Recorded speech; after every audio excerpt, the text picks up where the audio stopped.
So just मुझे 5 minute दो सौम्या और पद्मा, लास्ट चैप्टर का बस एक आखिरी टॉपिक है वो मैं कंप्लीट करूं, उसको मैं जैसे ही कंप्लीट कर दूंगा I start a new chapter. तो 5 मिनट आपको पेशेंस रखना होगा।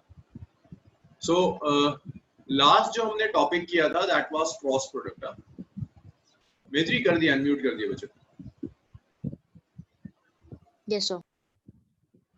सो लास्ट जो टॉपिक हमने किया था that was cross product. Cross product में आपको जो करना है अभी that is geometrical meaning of cross product. आपको करना है geometrical meaning of cross product. देखो क्रॉस प्रोडक्ट का ज्योमेट्रिकल मीनिंग इंटरेस्टिंग है, ये आपने 10th में जरूर करा होगा। 10th में पैरेललोग्राम होता है सिलेबस में सर? किसमें? क्लास 10th में मैथ्स के सिलेबस में पैरेललोग्राम होता है। कौन से चैप्टर में सर? ज्योमेट्री में 10th की ज्योमेट्री में पैरेललोग्राम होगा। हाँ होता है ना। सोमिया कोई नहीं, बस मैं इसको वाइंड अप कर रहा हूँ, इसके बाद जो मैं शुरू करूंगा दैट्स अ फ्रेश टॉपिक। जो आपका मिस हुआ उसका आपको बैकअप मिल जाएगा। हाँ मैत्री बोलो।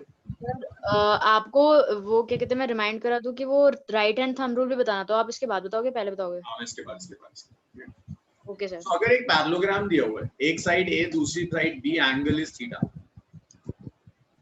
तो मुझे को बताएगा एरिया ऑफ पैरेललोग्राम। मुझे याद है क्लास 10th आरडी शर्मा में शायद ये क्वेश्चन होता है। मैं मैथ्स नहीं पढ़ाऊंगा, मैं तो बस यूज कर लूंगा इसे। याद है किसी को अगर पैरेललोग्राम का एरिया दिया, साइड्स गिवन हो, एंगल गिवन हो, तो एरिया कैसे निकालते हैं? पद्मा, दिशा, आमना,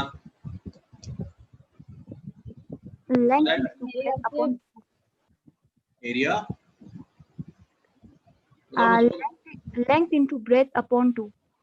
नहीं सर बेस इनटू हाइट ना, हाइट। हाँ हाइट। साइड की टर्म्स में हाइट कैसे आती है? नॉर्मल निकाल के। जब वो सब कैलकुलेट करते हैं, तो जब मैं 10th में था तो मुझे ये फॉर्मूला डिराइव कराया गया था that area of parallelogram is AB sin theta. यहीं से मुझे रेक्टेंगल का फॉर्मूला याद कराया गया था कि रेक्टेंगल के लिए थीटा 90 डिग्री होता है, तो एरिया आ जाएगा A/B।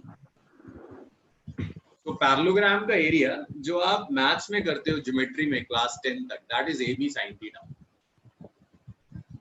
बिल्कुल इसी कॉन्सेप्ट को हम parallelogram law of vector addition में यूज कर लेते हैं। तो देखो parallelogram law of vector addition में अगर मैं दो वेक्टर्स ले रहा हूं,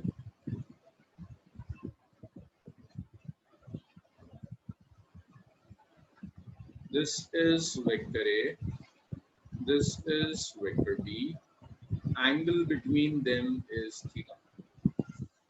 जब आप A क्रॉस B लोगे ना, vector A cross vector B, then vector A cross vector B का अगर आपने मैग्नीट्यूड लिया तो मैग्नीट्यूड होता है AB sin theta.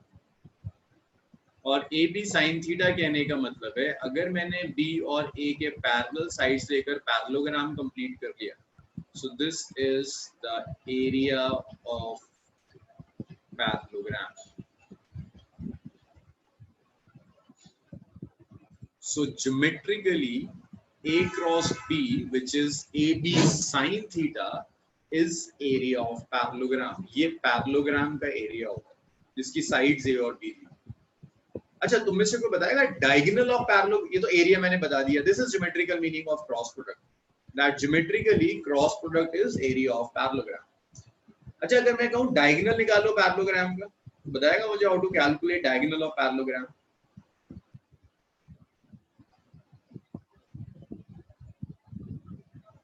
Saumya, Divyanshi, how to calculate diagonal of parallelogram? Disha,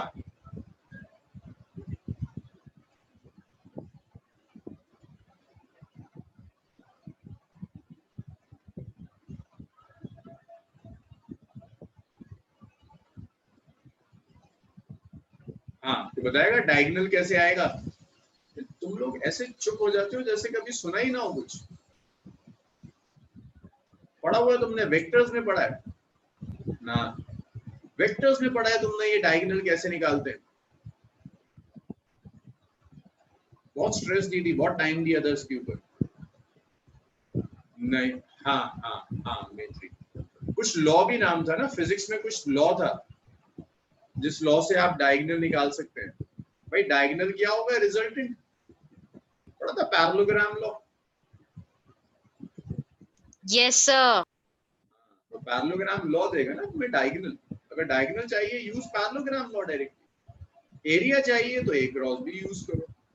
हाँ Saumya, A square plus B square A B cos theta. तो diagonal चाहिए तो आर आएगा, लेकिन मुझे डायगोनल नहीं सिखाना, मुझे तो तुम्हें एरिया सिखाना है। एरिया चाहिए तो यार ए क्रॉस बी का क्रॉस प्रोडक्ट का एरिया निकाल लो, तुम्हें एरिया ऑफ पैरेललोग्राम मिल जाएगा। अब इसके बाद अगर मैं इस पैरेललोग्राम को यहां से ट्राइंगल में डिवाइड कर दूं, पद्मा ये क्वेश्चन तुम्हारे लिए, बताओ बच्चे ट्राइंगल का एरिया कैसे आएगा, इस ट्राइंगल का एरिया कैसे आएगा? पैरेललोग्राम का एरिया ये रहा, बहुत आसान है। पैरेललोग्राम के एरिया के टर्म्स में बता दो ट्राइंगल का एरिया क्या होगा। पता नहीं है सर, आई डोंट नो। अच्छा, अरे तो बहुत इजी है, तो दिव्यांशी बता देगी। दिव्यांशी जल्दी से बता दो क्या होगा।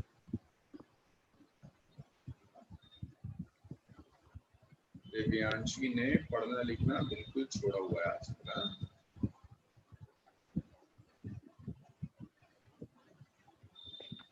दिव्यांशी भी नहीं बताएगी।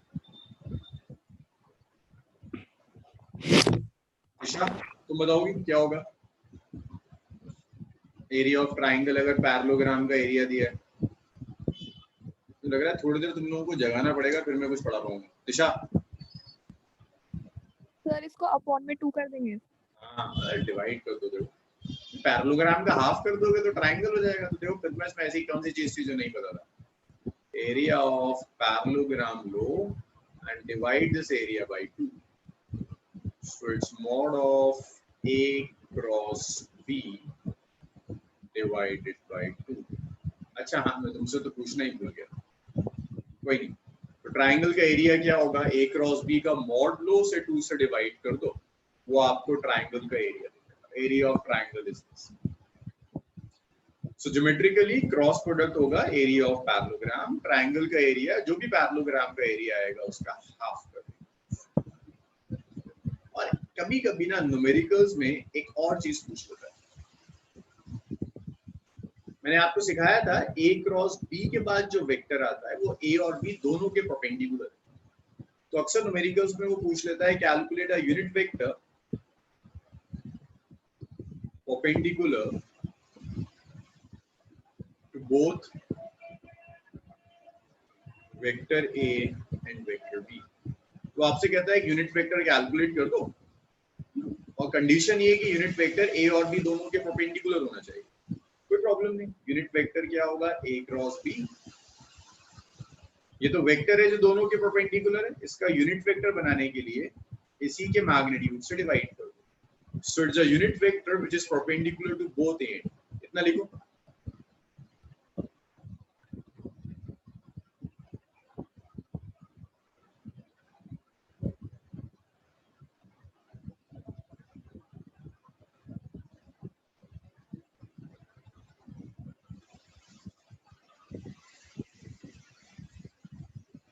इतना लिखो, फिर न्यूमेरिकल्स, इस पर एक न्यूमेरिकल देखते हैं, लास्ट खत्म ही जा।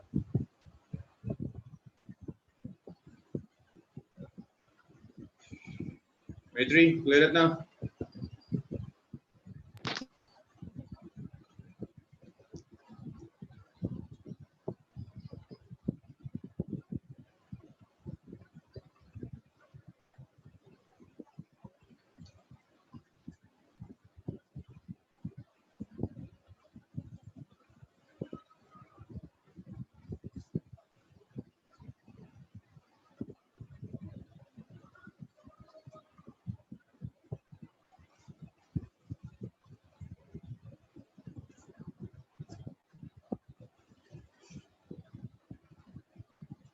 भाई इतना हो जाए बताओ मुझे, इसे रब कर दें।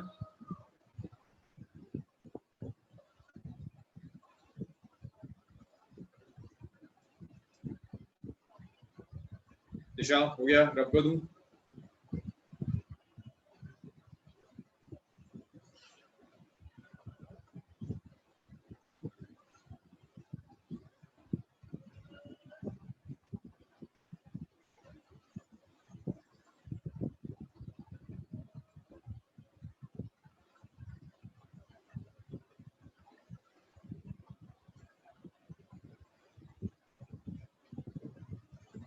एक पैरेललोग्राम है, उसकी साइड्स दी हुई है, i gap 2j gap plus 3k gap. Padma बस 2-3 मिनट और पेशेंस रखना है, बस ये लास्ट क्वेश्चन है, खत्म ये। Okay sir. इसके बाद फिर हम नया स्टार्ट करेंगे, आपको समझ में आएगा। Okay. First area of parallelogram चाहिए मुझे। सेकंड मुझे डायगोनल ऑफ पैरेललोग्राम चाहिए।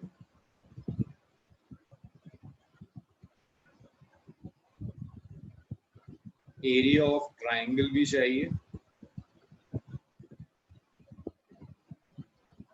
और मुझे एक यूनिट वेक्टर भी चाहिए which is perpendicular to both and. Unit vector perpendicular to both A and. चलो भाई शुरू हो जाओ। 3 मिनट है आपके पास, 4 पार्ट्स हैं, जल्दी जल्दी कैलकुलेट करके मुझे आंसर बताओ।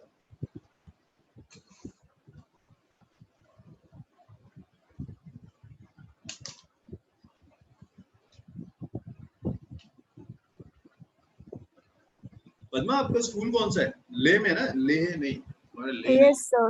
It's Saint Peter High School. ये एग्जैक्ट ले में नहीं, No, Chushod Yokma. शिशोद में हमने प्रोजेक्ट करा है। शिशोद में एक गवर्नमेंट स्कूल है ना, विंटर्स में हमने वहाँ प्रोजेक्ट किया था शिशोद। Hello. हाँ, शिशोद में हमने एक प्रोजेक्ट किया था लास्ट ईयर। विंटर्स नहीं, विंटर्स नहीं, समर्स में किया था। अच्छा। शिशोद में एक गवर्नमेंट स्कूल है। Government High. Yes, yes. हाँ हाँ, उसमें हमने प्रोजेक्ट किया था लास्ट ईयर। Hmm. शिशोद अच्छी जगह। Hmm. आपके एमपी भी वहीं से है ना? No, he's from Matho. Matho. Yes, yes, yes. Neighboring village. हम्म। माठो, शिशोद, ले, करगिल, यहाँ सब हमने प्रोजेक्ट किया था लास्ट ईयर। Okay.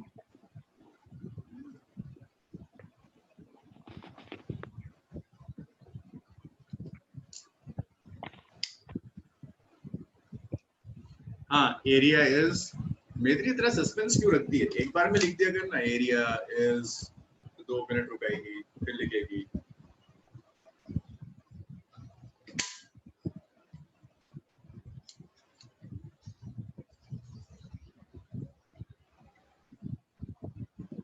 चलो चलो आगे करो।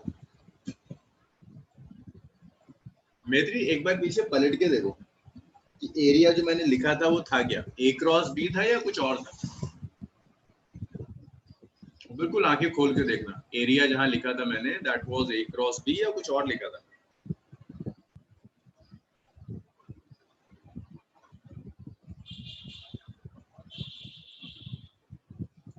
तुम सबके सब ना स्लो होते जा रहे हो।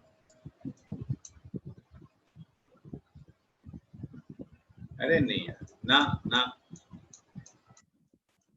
और देखो, ए क्रॉस बी लिखा था या mod of A cross B लिखा था मैत्री?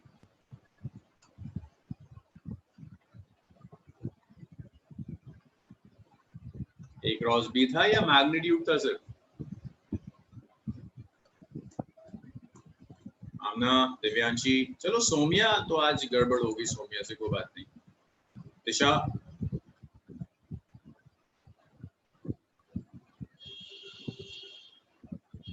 फोर रूट 3 हो गए। समझी ही नहीं अभी तक, रुक जाओ अभी, जब मैं सॉल्व करूंगा तब समझ में आएगा। अरे ए क्रॉस बी नहीं है area, area is magnitude of A cross B. तुमने ए क्रॉस बी कैलकुलेट करा ना मैत्री, अब इसका मैग्नीट्यूड निकालो। हाँ सर, 1 मिनट। जल्दी जल्दी, अभी एग्जाम में बताने कोई थोड़ा ना आएगा। देखो फॉर्मूला ढंग से देखा करो। दिव्यांशी, दिशा, कुछ नहीं हो रहा।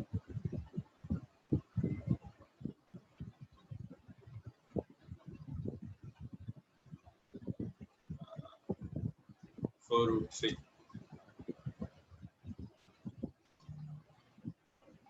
sides of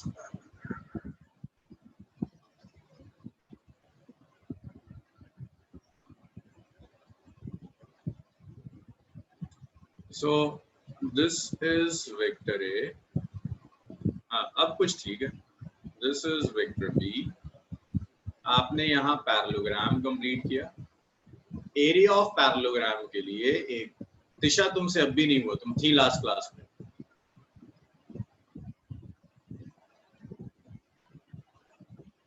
A cross B is A cross B के लिए क्रॉस प्रोडक्ट ओपन करना होगा. अच्छा रुको जरा, ये क्रॉस प्रोडक्ट एक बार चेक कर लो अपना. I cap, J cap, K cap. 1 2 3 first row 1 2 3 1 minus 2 minus 1. जब आप इसे ओपन करोगे दिस इज I कैप. जब आप इसे एक्सपेंड करोगे तो first row is I cap, I cap. So this is 2 into minus 1 minus 2 minus 3 into minus 2 minus 6. दिशा तुम क्लास में हो?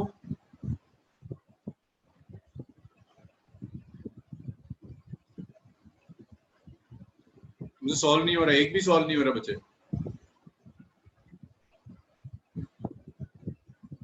ये रो और ये कॉलम गया. जब मल्टीप्लाई करोगे 1 को -1 से मल्टीप्लाई करोगे -1 हो जाएगा. -1 को 3 से मल्टीप्लाई करोगे 3 हो जाएगा. Plus K cap. दिशा मुझे बताना कहाँ प्रॉब्लम हो रही है. आया था. ये रो और ये कॉलम चला गया. इसको इससे मल्टीप्लाई करोगे this is -2 -2. So A cross B आ गया -2 + 6 it's 4 I cap 4 J cap -4 K. अब हम फर्स्ट पार्ट सॉल्व करते हैं ना. एरिया ऑफ पैरेललोग्राम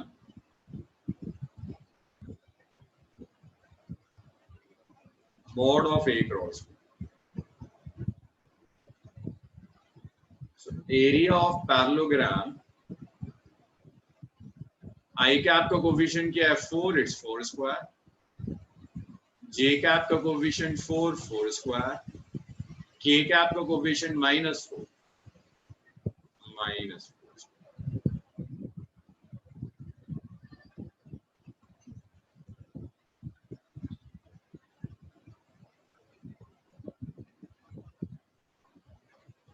तो जो एरिया है पैरेललोग्राम का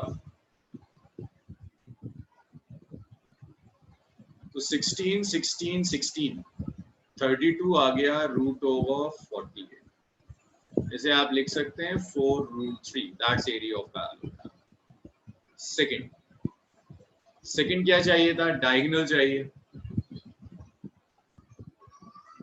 भाई डायगोनल बेसिकली रिजल्टेंट है which is A + B.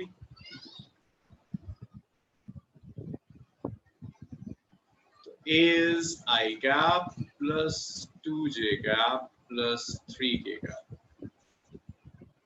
B which is I cap minus 2J cap minus K cap. So I cap plus I cap is 2I cap.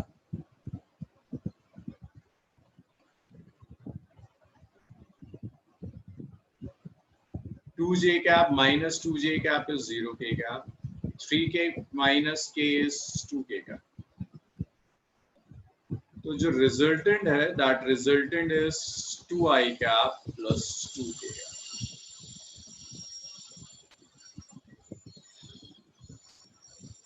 Two I cap plus 2K. Third part, area of triangle जो होगा ये mod of A cross B का half हो जाएगा. सो ये कितना आ गया 4√3. ये आ गया 2√3. दिशा, दिव्यांशी, यहां तक बताओ प्रॉब्लम. मेजी और आमना का तो आ गया शायद. यहां तक सबका क्लियर है ना? हाँ सर. अब देखो एक लास्ट पार्ट है, यूनिट वेक्टर चाहिए which is perpendicular to both.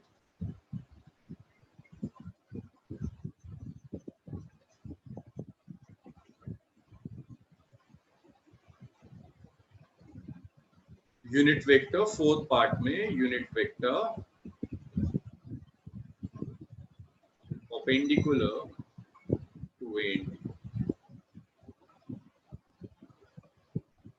Vector A और वेक्टर बी के परपेंडिकुलर जो यूनिट वेक्टर होगा, that unit vector is A cross B by mod of A cross B.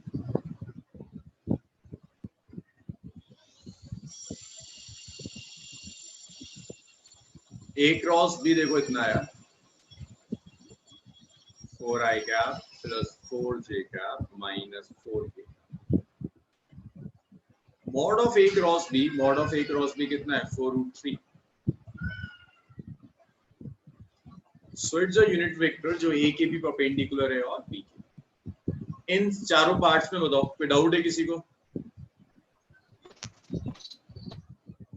Cancel नहीं कर सकते? हाँ हाँ कैंसिल कर सकते हैं। आई हम कैप बाय 4 कॉमन 3 लेके कैंसिल। हाँ बिल्कुल कर सकते हैं। हाँ तो i cap by √3 j cap by √3 k cap by √3 है।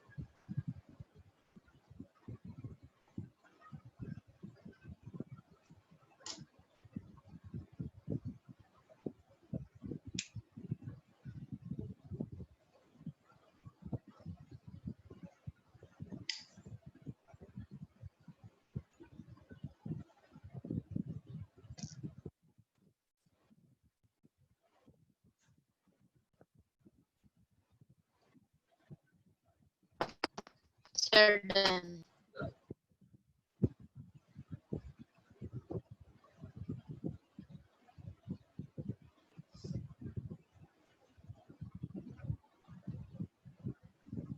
चलो जी इसे रब करते हैं।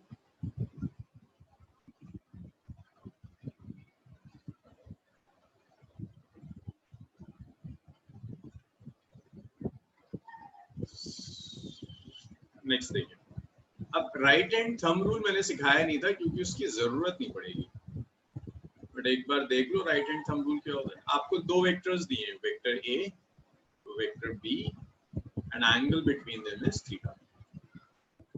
इसे ड्रॉ करो जरा, कॉपी पे सब ड्रॉ करो, ए और बी को ड्रॉ करो एंगल थीटा, तभी आप सीख पाओगे राइट हैंड थंब रूल कैसे लेगा। राइट हैंड थंब रूल ना आपको डायरेक्शन देगा ए क्रॉस बी का।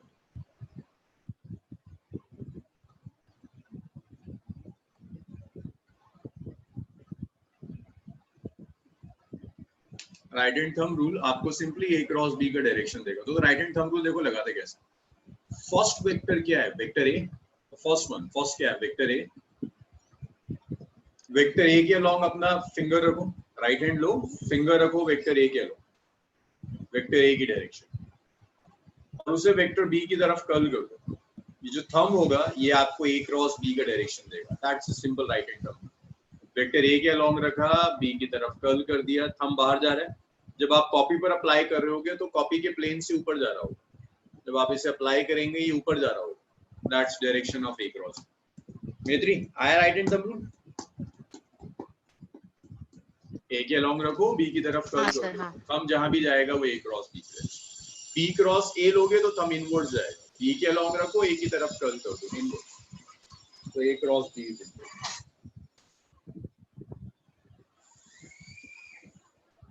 कहीं नहीं सोमिया, यहाँ कहीं नहीं अप्लाई होगा, रोटेशन में अप्लाई होगा, तब सिखाएंगे और डिटेल में। चलो भाई अभी इसको वेक्टर्स कंप्लीट हुआ।